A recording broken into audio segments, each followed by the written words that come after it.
पढ़ते हैं असी, in him dwells all the fullness of the Godhead bodily। क्यों जो परमेश्वरता दी सारी भरपूरी उसे विच देहधारी होके वसदी है। बहुत ध्यान दे नाल सुनना, हो सकता है बहुत लंबा समय ना करा मैं, जे ठिकाने ते गल आउंदी है ध्यान नाल सुनना, इहनूं समझियो। चर्च तुसीं सब मैं असीं सारे मसीह दी देह, आमीन, अर्थात उसकी भरपूरी है। बाइबल च पढ़ लिया मैं अपनी एक से केड़ी भरपूरी है, जेड़ा सबना सब कुछ भरदा है। नंबर 2 कोलोसियां 2:9, क्यों जो परमेश्वरता दी सारी भरपूरी उसे विच देहधारी होके वसदी। आमीन। परमेश्वर आत्मा है, परमेश्वर शरीर नहीं है। उत्पत्ति 1:1 आत्मा मंडराउंदा जेड़ा, आमीन, पर ये आत्मा दी देह कदों होई? इस आत्मा की देह होई इब्रानियां तद तुम मेरे लिए एक देह तैयार की थी, और वेख में आया पुस्तक की पत्री के अनुसार पेट और बलिदान तो तू पसंद नहीं होया।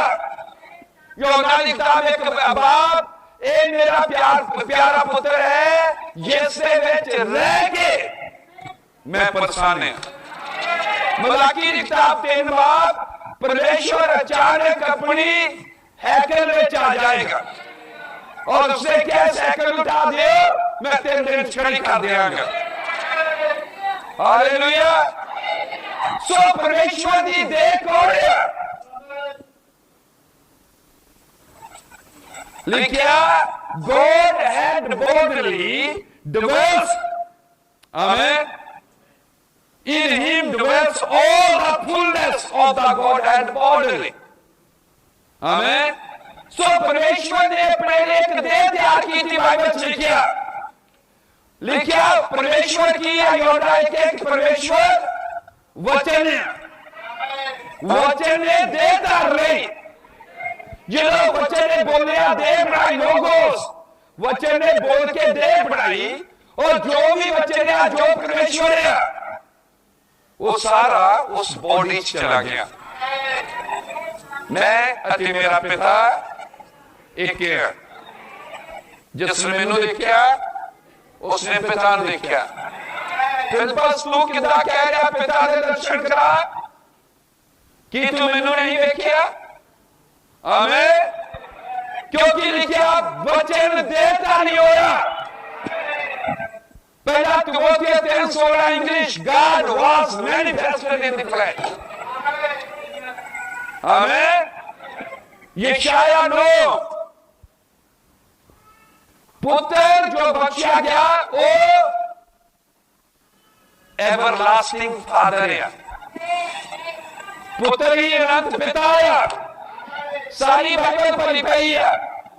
एक ट्रिनिटी त्रिएकता की डॉक्ट्रिन 325 ईस्वी कॉन्स्टेंटाइन दे राज शुरू हुई सी।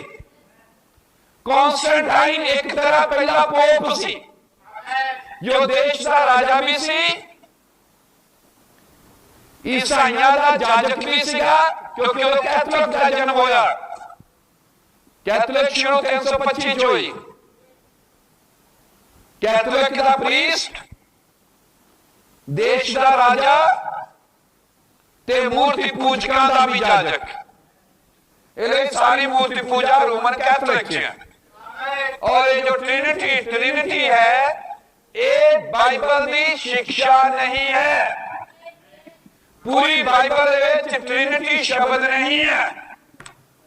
पूरी बाइबल गल करती है एक परमेश्वर की, जिहदा एक गोल है, जो उत्पत्ति किताब जो चालू होता है, प्रकाश की पोथी उस गोल को अचीव कर लेता है। हालेलुया। सो परमेश्वर ने अपने लिए देह बनाई, बॉडी बनाई। उस बॉडी का नाम सीगा यीशु। परमेश्वर आत्मा च नहीं बन सकता।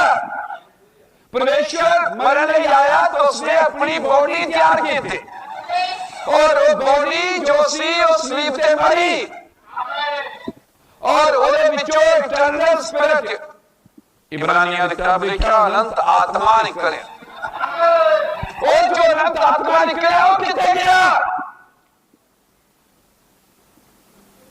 कलीसिया ਉਹਦੀ ਦੇਹ ਹੈ अर्थात उसकी भरपूरी ਜਿਹੜਾ ਸਮਨਾ ਸਭ ਕੁਝ ਭਰਦਾ ਆ ਉਹ ਜੋ ਯਿਸੂ ਮਸੀਹ ਬੋਡੀ ਵਿੱਚ ਸੀ ਉਹ ਬੋਡੀ ਤੋੜ ਦਿੱਤੀ ਗਈ ਆਤਮਾ ਰਿਲੀਜ਼ ਹੋ ਗਿਆ ਬਾਹਰ ਨਿਕਲ ਆਇਆ ਹੁਣ ਉਹ ਆਤਮਾ ਸਾਡੇ ਚੁੰਡੇ ਲਿਆ ਕਿੰਨਾ ਸੌਖਾ ਹੈ ਆਮੇਨ